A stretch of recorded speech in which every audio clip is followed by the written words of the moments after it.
రాష్ట్రం బాగుంటుందన్నది నా opinion. Right Srivani గారు, I will come back again to you. అంటే ప్రవీణ్ కుమార్ గారు మరొకసారి వచ్చారు. I think that he have very good connection with right now. So Praveen Kumar గారు మీ వర్షన్ ఒకసారి చెప్పండి సార్ ప్లీజ్.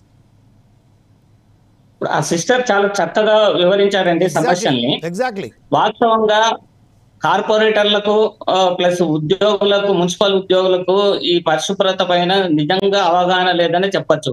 ఏ కార్పొరేటర్ గాని, ఏ ఎమ్మెల్యే గాని, ఏ మున్సిపల్ ఉద్యోగి గాని ఆ వార్డులలో వాళ్ళు తిరిగి ఎక్కడ సమస్యలు ఉన్నాయని తెలుసుకొని అక్కడ సమస్యను పరిష్కరించాల్సినటువంటి అవసరం ఉంటుంది. కానీ అట్లా ఏ ఉద్యోగి కూడా, ఏ కార్పొరేటర్ కూడా, ఏ ఎమ్మెల్యే కూడా వాళ్ళు ఆ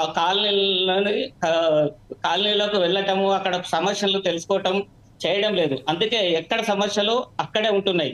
వాస్తవంగా డ్రైనేజ్ రోడ్ల పైన ప్రవహిస్తుందండి ప్రతిరోజు చాలా కాలనీలలో. ఇప్పుడు ఇక్కడ ఉప్పల్ కానీ, పీర్జాదిగూడ కానీ, రామంతపూర్ కానీ చాలా ప్రాంతంలో డ్రైనేజ్ పొంగిపోతుంది. ఒక చినుకు పడితే చాలు మొత్తం డ్రైనేజ్ దాంట్లో నుండే ప్రతి వ్యక్తి నడుచుకుంటూ వెళ్ళాలి, ప్రతి వెహికల్ అందులో నుంచే వెళ్ళాల్సినటువంటి పరిస్థితి వస్తుంది. దీని వల్ల అనేక రోగాలు వస్తున్నాయి. నేనేం చెప్తున్నానంటే ఈ యొక్క కారణం వల్ల, ఈ పరిశుభ్రత పాటించకపోవటం వల్ల ముఖ్యంగా కామెర్ల జబ్బులు ఎక్కువగా వస్తున్నాయి. Hepatitis A, B, C. వీటితోటి కొన్ని వేల మంది గాంధీ హాస్పిటల్, ఉస్మానియా హాస్పిటల్ చుట్టూ తిరుగుతున్నారండి. ఆ హాస్పిటల్స్ లో కూడా శుభ్రత లేదండి.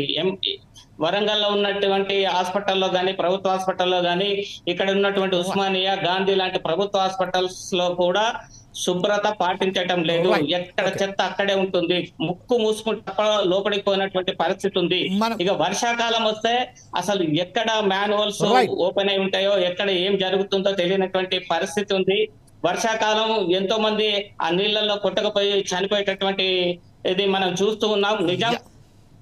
Okay right. ఒక పెద్దపల్లి జితేందర్ గారి దగ్గర మనతోటి ఉన్నారు ప్రస్తుతం. మనకు పెద్దపల్లి జితేందర్ గారు కరీంనగర్, నిజామాబాద్, ఆదిలాబాద్, రామగుండంకు సంబంధించిన ఓకే పెద్దపల్లి జితేందర్ గారి దగ్గరికి వెళ్దాం. పెద్దపల్లి జితేందర్